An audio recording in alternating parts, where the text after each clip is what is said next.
Shalom, shalom, everyone. Shalom. I'm Rabbi 2. Sorry we got started a little late. Had some technical difficulties. Could not get in the system here for nothing. Finally got in there. So we are here. We are live.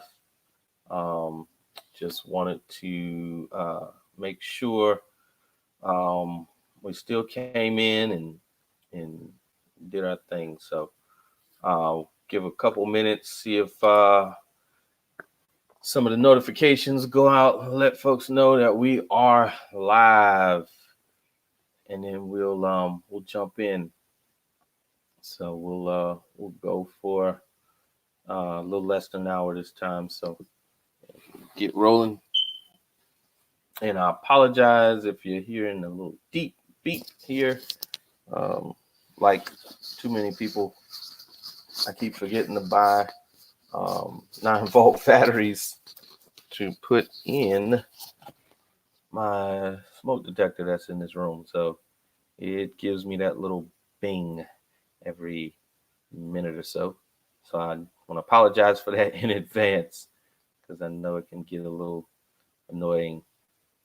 But looks like we've got one viewer in. Shalom to whoever that is. We are rolling live. Just by way of quick announcement, this is LambTube that you are watching. Please, if you would like to be a blessing and support Lamb Radio, LambTube, you can do so. Visit the links that we have associated with the channel, and you can be a support in that way. Shalom to my bride. Hey. And so also, if you find that you are in the Winston-Salem Piedmont Triad area, please come out and visit us at MHG, Melo HaGoyim Learning Center, where the Torah is a lifestyle. Come out and hang out with us. We meet every Sabbath, every Shabbat, 1:30, the shofar blast, and we begin a wonderful time of teaching, learning, worship, fellowship with Mishpachah, with family. So please come out, check us out. Visit our website. Website is www.melohagoyim.org. That is MELOHAGOYIM, melohagoyim.org, and see what we're all about. So that's it. We'll go ahead and check. We'll go ahead and jump in. We'll have a quick word of prayer, and then we'll get into the teaching for this evening. So let's pray. Father, we thank you, glorify you, give you glory and honor, Father, just thanking you for this time that we have together, Father. Thanking you for this time of teaching and learning. Thanking you, Father, for the opportunity to spread your word throughout even the world by way of technology, Father, that we can go beyond the borders of our own homes and the borders of even our own states and even the borders of our own country, Father, and we can travel into distant places, spreading your word, your teaching, and your instructions, Father. So I pray, Father, that you will be glorified and edified in this time, and that you would teach us so that we can continue to live for you. It's in the name of Yeshua we pray. Amen. So we'll go ahead and jump in. We're going to talk today about defense systems. And in the understanding of defense systems, I want to look at it from three basic ideas as examples. And then what we'll do is use our fourth part to represent how we should be operating with a well-oiled machine as a defense system. And so we'll kind of go through a couple of examples, look at a few things, and go through some scriptures, and just kind of look at what we should be dealing with here. So defense systems. Let's think about this. Defense. The best defense really is a defense that doesn't find itself simply trying to fight its way out of danger, but rather a great defense keeps you out of danger to begin with. And so you think about it, it's a whole lot easier to ward off issues rather than have to now fight to fix the issues that were not warded off. And so that's what I mean by that is the best defense and most effective defense is when it keeps danger from happening, not when it actually now has to fight off the danger that has happened. So we're going to look at three basic things. First thing being our bodies. And first I want to pause and make sure if you can put in the comment if you can hear me clearly, because I'm using my little microphone to try to get rid of a lot of the ambiance and a lot of the other room noise, but I want to make sure you can hear me clearly, that this is actually working. So if you can, just comment and say either thumbs up or yes, hear you loud and clear, or not that clear, feedback, whatever's happening, help me out. I know the little beeping is going to be there. I apologize for that, but I want to make sure that I can be heard clearly. So if you can, just put a comment up to say, yes, I can hear you. I know there's somewhat of a delay in the responses as they come in, so it doesn't happen immediately. So I'll keep talking, and once I see those pop up, then I'll either give a thumbs up or we'll try to fix it. So we're again three things. Yes, loud and clear. Great, awesome. All right, shalom to everyone. I see Shamika, my wife, my bride. I see Melo HaGoyim, which is our leaders at Melo HaGoyim, Rabbi and Rabbis Byers. I see Roseanne Hayes. Hey, how you doing? I see Kenya Washington. Shalom. Hope everyone is having a great evening thus far, this Thursday evening. So three defense systems that we're going to look at. One, our body. That's our first example that we're going to use.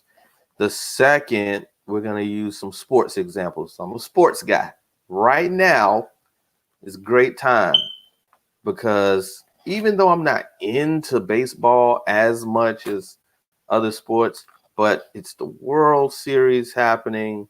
It's basketball season, opening week happening. So a lot of great games and football season. So I'm definitely going to use some sports analogies in there, but it won't be anything that challenges your sports IQ if you're not in the sports. So don't fear. All right. You'll be all right. Be easy test. And the third one is going to be military. We're looking at the military. So again, the three things we're going to use as example bases. One, our body, the defense system that our body has. Two, sports, how sports play into how defense plays into sports. 3, military, our defense system, our national defense system, and how that works. So we'll start with the body. I'm not a doctor. I'm not a medical professional by any stretch of the imagination. I deal with money and numbers all day. So I have no expertise in the medical arena. So I'm not going to go too far into depth because I can't. So with that said, just want to look at a couple of things as it relates to our bodies. And our body has to defend, has to protect itself, right? Or we drop dead, basically. There's so much around us that could kill us. There's so many poisonous substances and germs and bacteria and viruses and all sorts of things that we're constantly being exposed to. But so if we want to live, then our bodies, the Most High has put within our bodies ways of our bodies defending itself. So I want to look at one of the biggest defense systems with our body is our skin. Our skin. Our skin wards off a whole lot, and it helps us to stay alive in a huge way. If we didn't have skin and what we would be exposed to, that this covering helps to make sure that those vital organs on the inside are able to do what they're supposed to do. So the skin is called a non-specific defense system. So when you look at it, this non-specific system doesn't have a particular thing that it's warding against, or it doesn't have to necessarily learn a particular strand of something. But what our skin does is it's very non-specific. It wards off. It just wards off. So it's pliable, it's stretchable, it can be wet, it can be heated up, it can be dried, it can be even we get scars and things. It has a way and mechanism of repairing itself. So it's very well designed by the ultimate designer, by the Most High himself. And so in having this non-specific defense system, it wards off things that would otherwise be harmful if it were able to enter into our internals. So another example of a part of our defense system for our body is our immune system. So our immune system, to the contrary of being a non-specific defense system, it is a specific defense system. And with a specific defense system, that means that it is designed to adapt and adjust so that it can seek out, almost like a heat-seeking missile that's looking for dangerous things that can otherwise cause harm, so that it can neutralize that threat and it can get rid of it so that we can continue living. And so this very specific defense system is in place so that it can adjust and learn. So when we something as simple as going outside and walking around, when you're exposed, you breathe in, you open your mouth, or even our ears and eyes are can be openings to our bodies. And so we're taking in all sorts of things. Sometimes your eyes will get to itching, or sometimes your nose or your ears might itch, or sometimes you might get a little cough or a sneeze. All things where your body is helping to ward off and push away things that shouldn't be. A simple cough or a sneeze, those are very important things. And so when things get inside of our bodies, now our immune system needs to deal with it. So there's some things that our body has to learn and get used to so that we're not getting sick every time we're exposed to a germ or a bacteria. Now, obviously, there are times when we will get sick because those things have infiltrated. But our immune system is there to learn these things, right?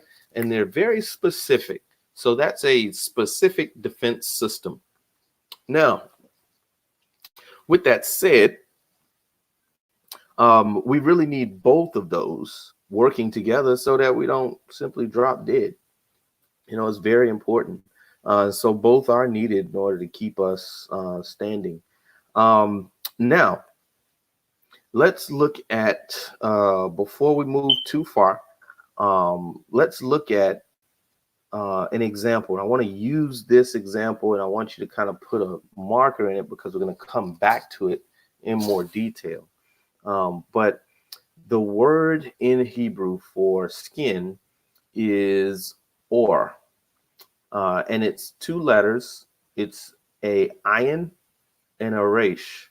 And very simple, the ayin represents the eyes, being able to see or to perceive, to observe. Those are the things that the ayin represents, the eyes.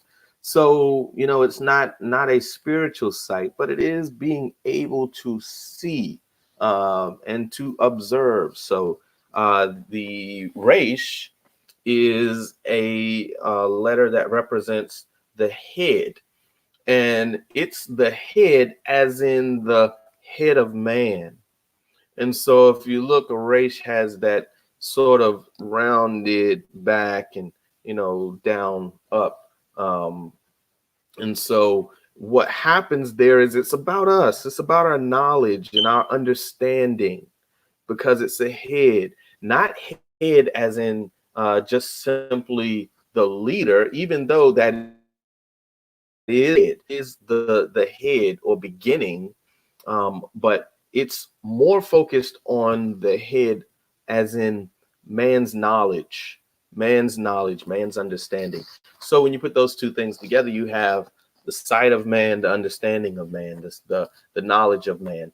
That is what the word is for skin.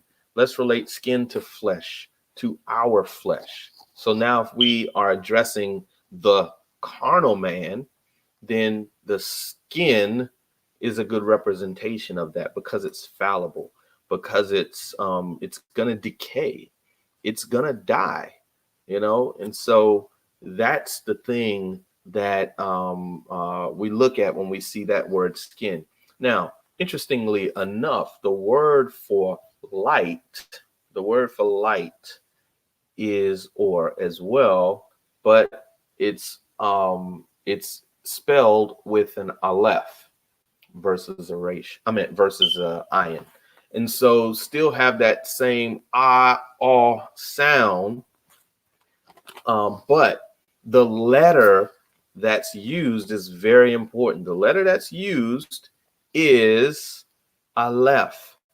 Now, aleph is more than just the beginning. It's more than that. It's more than just the beginning. But that aleph is the power, the authority. It is represented by the ox. It's the strength. And so you look at it from that perspective. A lot of times when we speak even of the Most High, we will address him as he has stated he is the beginning and the end, the aleph and the tav. And so if this aleph, this ah sound is created by the aleph, the other one is created by the ayin, then you can quickly see the difference. The difference is that the eyes are leading the knowledge. The eye, the observation, the ability to see and perceive is what's creating the knowledge, versus the Aleph, where it's the Aleph, not what I see, but what the leader sees, what the head sees, what the strength sees. Now, it's not by my own sight. It's not by my own sight. Now, my knowledge is coming from the Aleph, from the Aleph. And so that's the light. Light. That's what the difference is. Skin and light are basically the same word in Hebrew, with the exception the Aleph is light and the ayin is skin. The difference being flesh, carnal, versus what we were created to be, which is light. Think about it.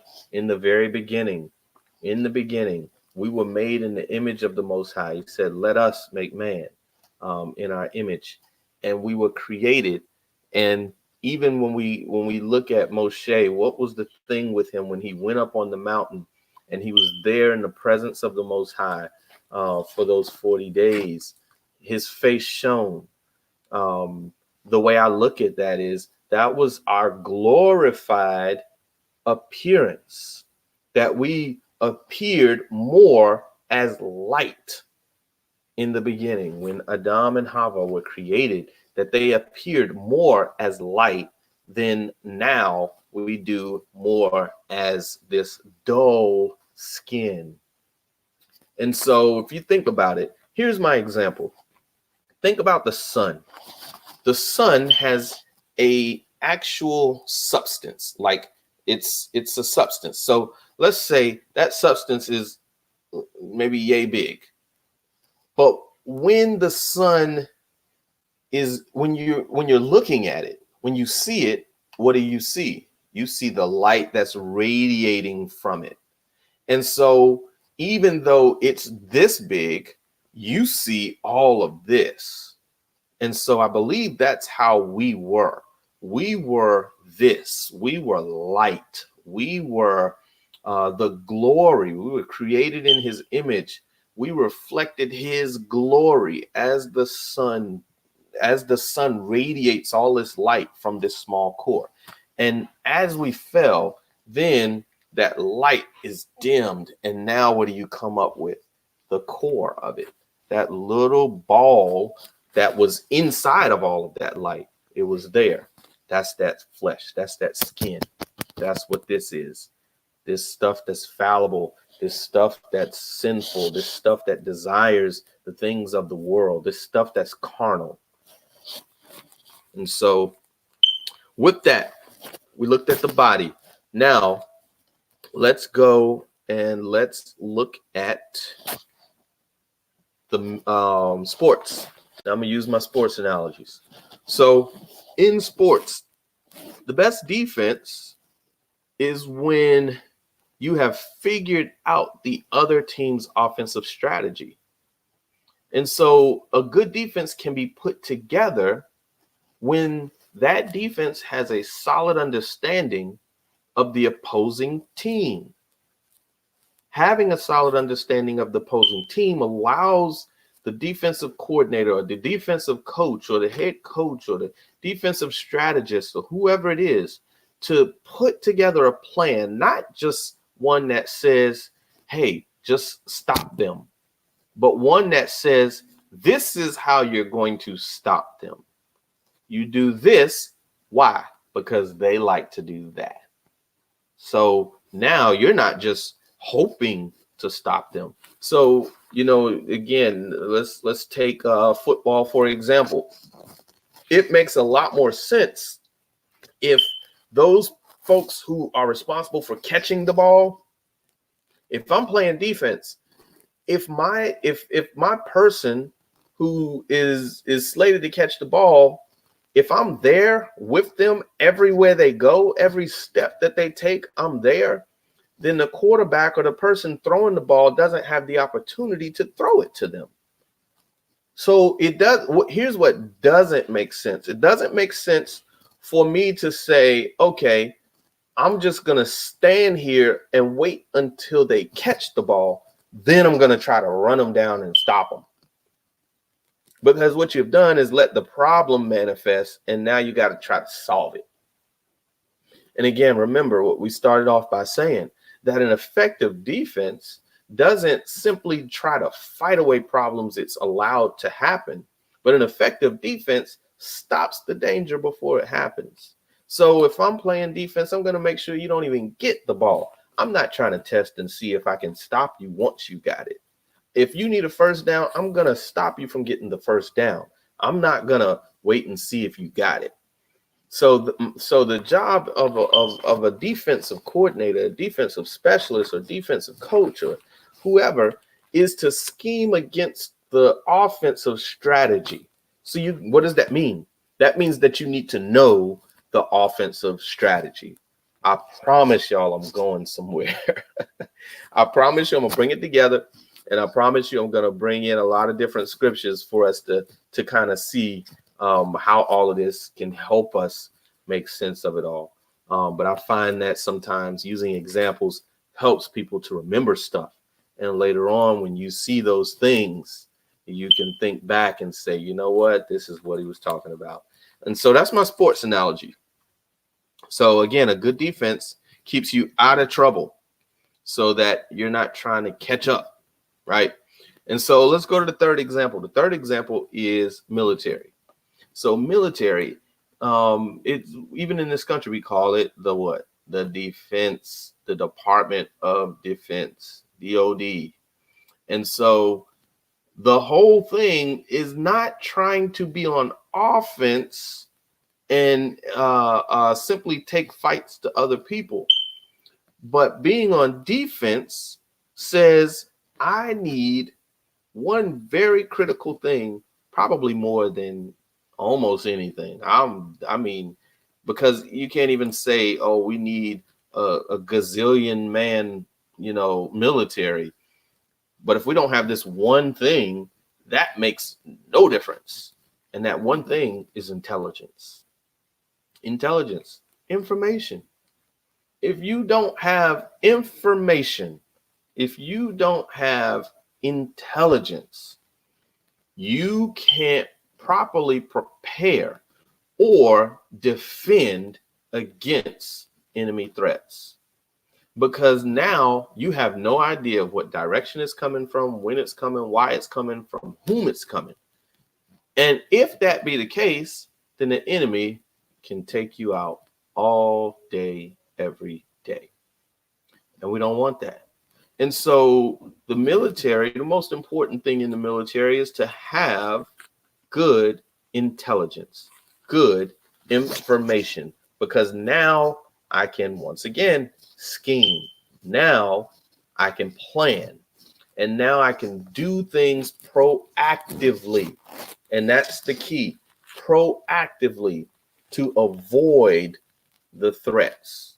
And these threats, this is a very important piece that, again, I'm going to bring in when we begin to talk and bring all of these things into a scriptural reference. Very important piece. That intelligence helps you to defend against enemies, both foreign and domestic. Okay? So what is my example? When we were talking about the body, think about it. The skin, more of a non-specific function. It helps to defend against foreign enemies for the most part. Mostly foreign enemy, things outside of your body, in other words. But look at that immune system. That immune system is all about domestic enemies, all about what has made it inside. What has made it inside. And now its job is to fight off and to protect you against those enemies that we would also call the inner me. It's already inside. And so now let's go through a few scriptures, because I want you to understand where all of this is going and tie all of this together. We've talked about the non-specific function, the specific function of the defense systems in our body. We talked about sports and how it's very important for a good defensive strategy to have a solid understanding of the offensive strategy in order to plan and scheme against it. And we also talked about military, that probably one of the most important pieces is having intelligence, having information that can be used in order to ward off enemies, both foreign and domestic. Now, let's begin to go through some scriptures. I want to start out first with Psalms. We're going to start out first with Psalms, and we're looking at Psalms chapter 51. We're all very well, most people are familiar with 50th chapter of Psalms. Let's see. I'm trying to get it on my phone. I'll just use my book. All right. So Psalms chapter 51. And we're going to read verse 5. Verse 5, chapter 51, verse 5. And it says, "See, I was brought forth in crookedness, and in sin my mother conceived me." I was brought forth in crookedness, and in sin my mother conceived me. So what is this thing of sin that we were brought forth in? Well, sin, by definition, is the transgression of the law. And that you can see, let's go really quickly to 1 John. 1 John chapter 3, verse 4.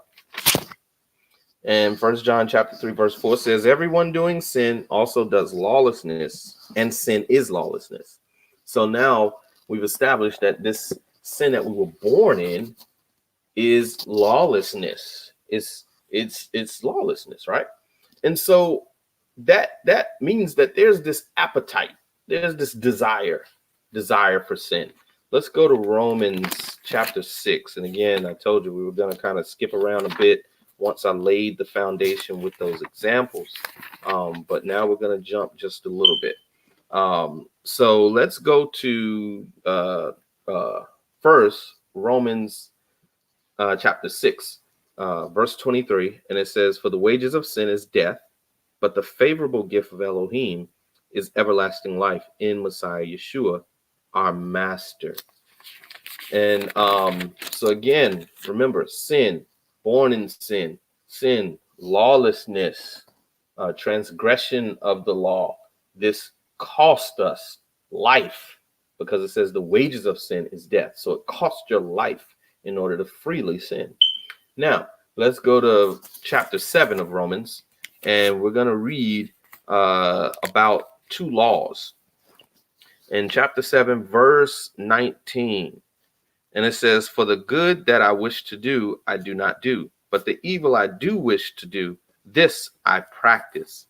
And if I do what which I do not wish, it is no longer I who work it, but the sin dwelling where?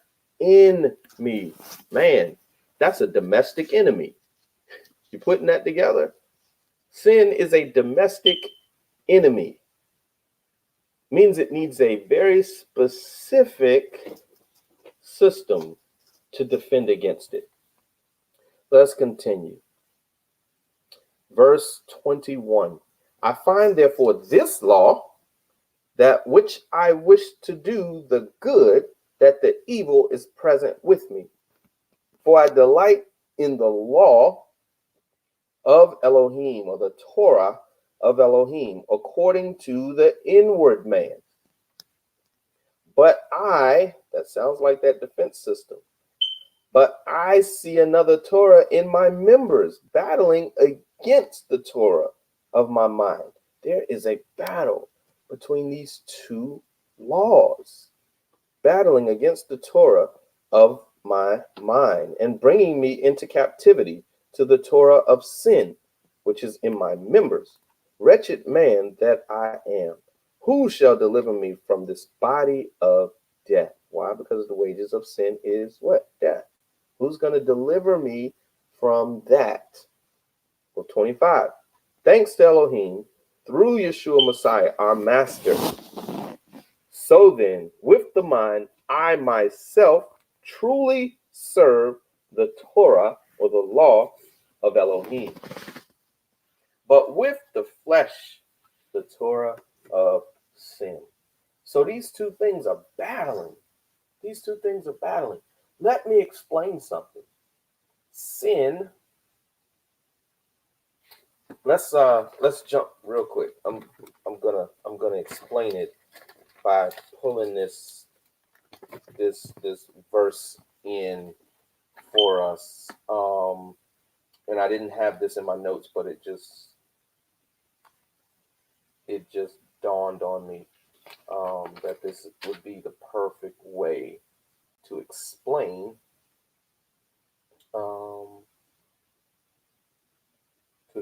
what I would like you to understand. So let's go to Genesis chapter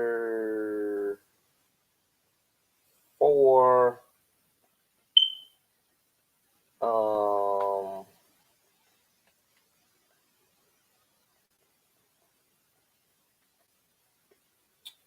Let's see.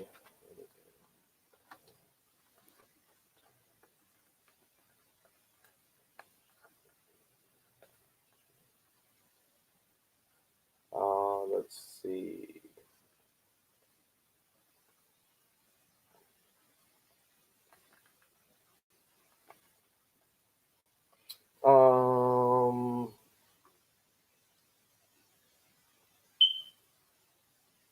Here we go. 7. Chapter 4. Matter of fact, chapter 4, verse 6. Let's start verse 6. Chapter 4, verse 6. I was skipping all over it for some reason. Chapter 4, verse 6 says, and Yahweh said to Cain, why is he wroth toward you? And why is your face fallen? Is it not if you do good, you are to be accepted? And if you do not do good, towards the door is sin. Towards the door is sin. He is lying, and toward you is his desire, and you must rule over him. So his desire is for you. So what am I saying? Why did I read that? Listen, sin is offensive. Sin's desire is for you. Sin is on the offense. What did the scriptures say about Hasatan in Job when the sons of Elohim presented themselves at the appointed time before the Most High? What did it say? What was the enemy's response to the Most High's question? Hey, what you been up to? What you doing? Where you been? He says, oh, nothing much. Just going to and fro, seeking who I might desire, who I might devour. I'm sorry. And so here you have the enemy who comes to steal, to kill, and to destroy. He's offensive. Sin is offensive. Sin's desire is to capture you, to control you. We just read it in Romans 7:19 through 20. Romans 7, verse 19 through 25, where these two laws, they're going against each other. Sin is offensive. Its desire is to control you. Its desire is to send you into tailspin. Its desire is to make you nervous and afraid. Its desire is to make you do things that simply please the ayin resh. Its desire is to control you. And if sin can control you, then that means you're in a constant state of death, because the wages of sin is death. So if the wages of sin is death, then let's think about this. Because sometimes what we do is assume that, hey, nothing's wrong.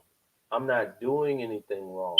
We have weakened our defense system. And if our defense system is weakened, that's us saying there's nothing wrong with this.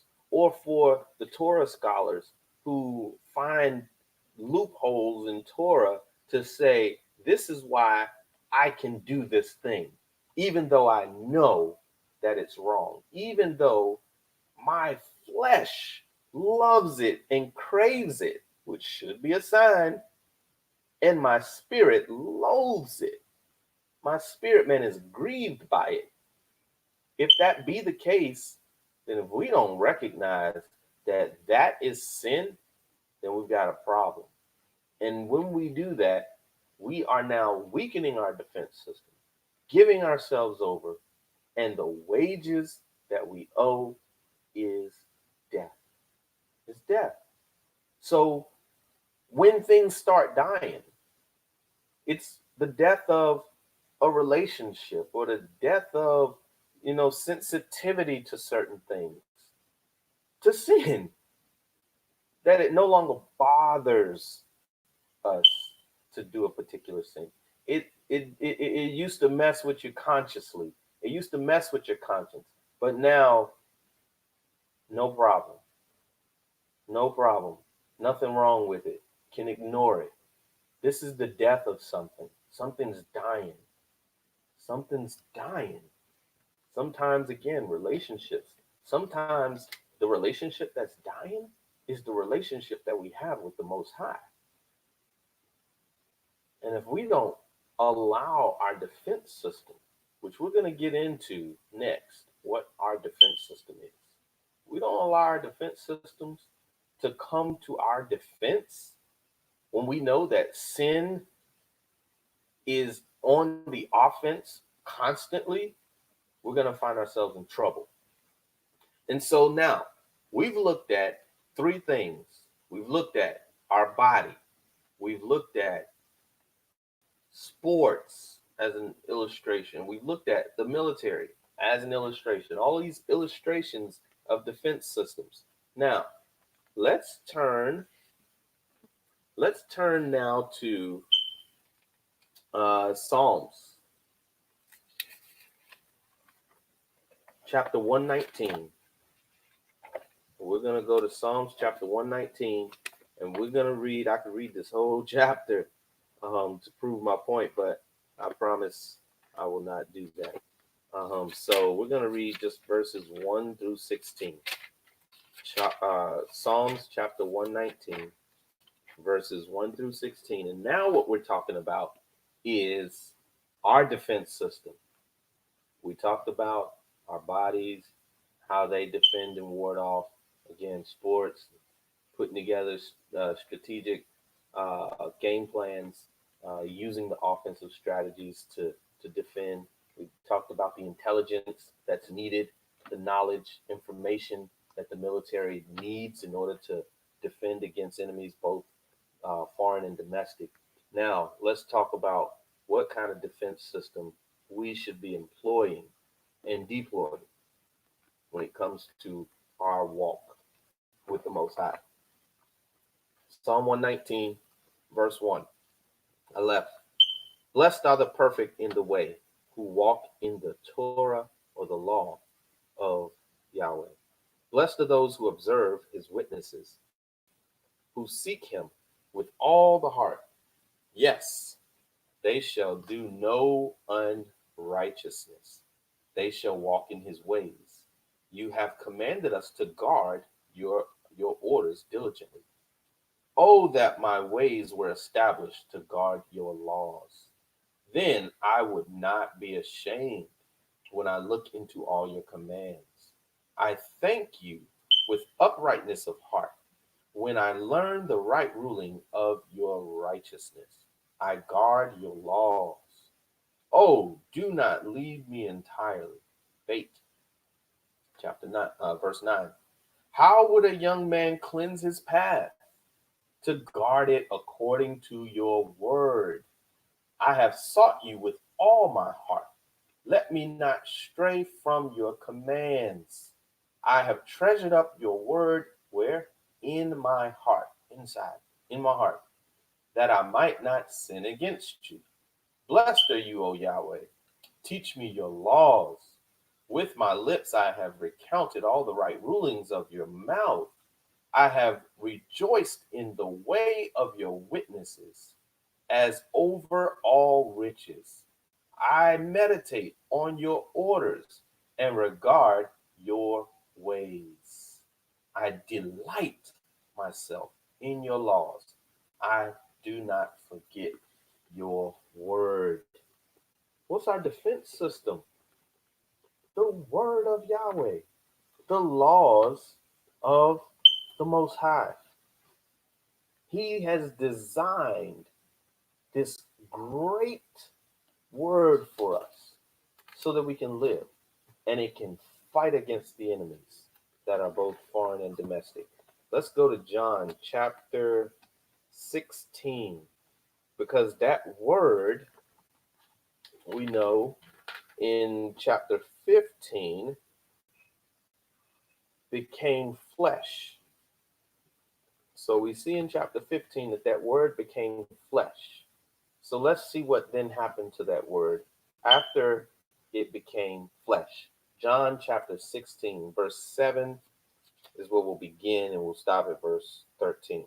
It says, "But I say the truth to you. It is better for you that I go away." Who? The word that became flesh. It is better for you that I go away. For if I do not go away, the helper shall not come to you at all. But if I go, I shall send him to you. And having come, he shall convict the world concerning what? Sin. Oh man, we got something to fight back with now. And concerning righteousness and concerning judgment. Concerning sin, because they do not believe in me. Concerning righteousness, because I go to my Father and you see me no more. Concerning judgment, because the ruler of this world is judged. What does the ruler of this world want to do? Want to get you in sin.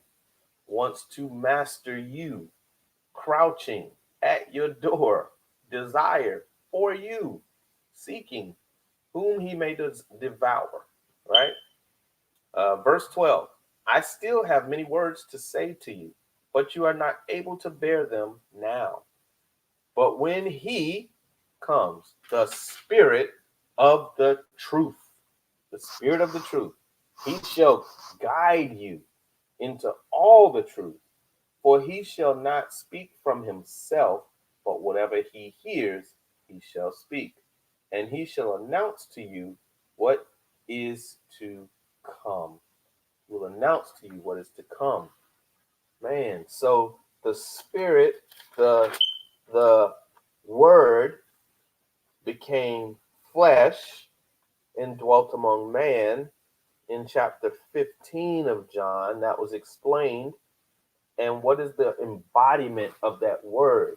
The Messiah, the Mashiach. And so Mashiach became word and dwelt among man. And then the Mashiach said, I must go, so that now the man becomes indwelt in you to guide you and to lead you. Why? Because Mashiach was in the form of man and walking amongst man, but people crowded him. They gathered by the thousands to watch and listen to him and learn from him.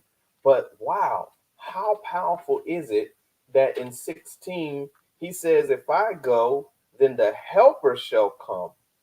And what is he going to do? He's going to convict the world concerning sin. How is he going to do that? Because he's going to lead you, the Spirit of the truth, into all truth. Leading you into all truth. How does he do that? From dwelling within you. So what is our defense system? What is the most important defense system we have? The most important defense system we have is the word of Elohim. The word of Elohim is the Mashiach. The Mashiach is the word of Elohim. What is now the Mashiach within us? The word of Elohim, the Ruach HaKodesh, the spirit, that which is set apart. And so the spirit, that which is set apart, now guides us internally. And so now what is this? Is that a specific defense system or a non-specific defense system? Well, we ourselves need to operate as a non-specific defense system. Like we just need to do our job, like the skin does its job. Like just stay out of harm's way. Like stay away from things that you need to stay away from. Then you don't have to lean so much on now the stuff that's done got inside, you know? And so if someone has an issue with a particular thing, don't put yourself in a position where now you have to try to fight not to indulge. Why? Because that's your very basic skin, your basic iron race, your basic covering of your non-specific. You are the non-specific job or defense system. That's your job, you know. Now, what does the Holy Spirit do? Dwell within us. The Holy Spirit now is the specific. The specific. Now, I'm going to explain something. We're going to go back really quickly to the body. And I want you to understand this thing right here. There are markers.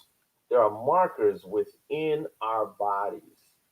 And our immune system, you know, whether it's, you know, the different parts of our immune system, again, I'm not a medical professional, but I do know that the white blood cells help to fight off things that should not be. And so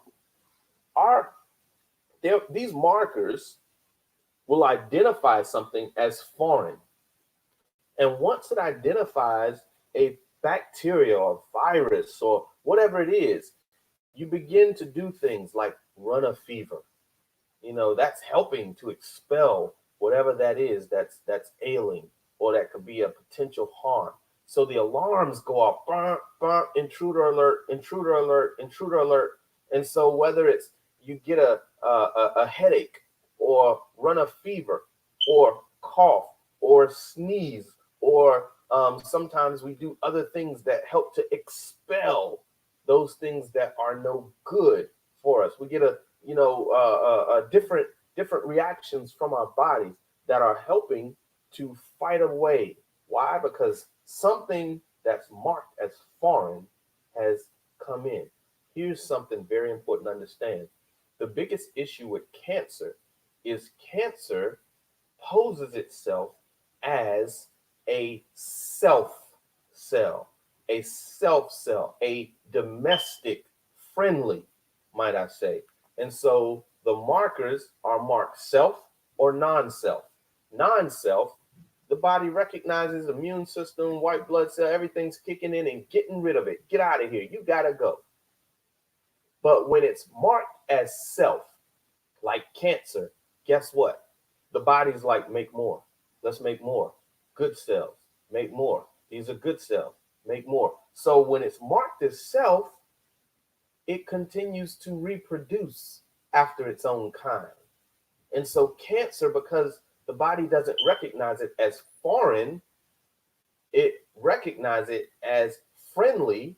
It doesn't see it as an enemy, but it sees it as something that needs to be allowed to proliferate.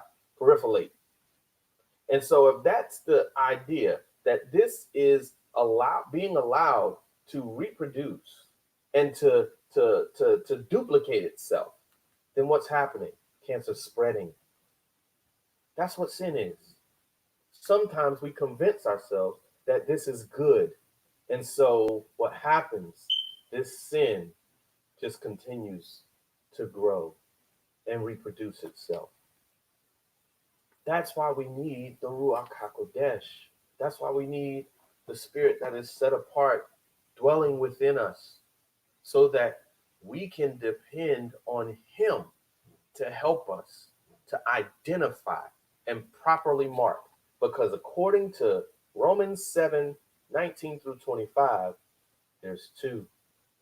There's two laws and they're fighting. So what do? Look at the fruit. Look at the fruit. And so in closing out, very quickly, go to Romans chapter 6, back to where we started, and look at what it says at the beginning. What then shall we say? Shall we continue in sin to let favor increase? Let it not be. How shall we who died to sin still live in it? We can't die to sin and live in it. Can't happen. So with that in mind, we now must depend on the Torah. We must depend on the Holy Spirit to lead us and to guide us in all truth. And please understand that because our flesh desires evil, because our flesh desires that which is not good, what we cannot do is use our own knowledge, our ayin resh. Don't be led by the ayin resh. We need to be led by the aleph, the light. Amen. Amen. Thank you for joining me. Thank you for hanging out with me, and we look forward to the next time. And remember, it's very important to know your defense systems, and it's very important to know that the Torah, the indwelt spirit, the Mashiach himself, the Most High, will guide us and lead us so that we can be protected against those enemies, both domestic and foreign. Amen. Have a wonderful rest of the week, and a couple of days it will be Shabbat Shalom in the future, and be blessed. Amen.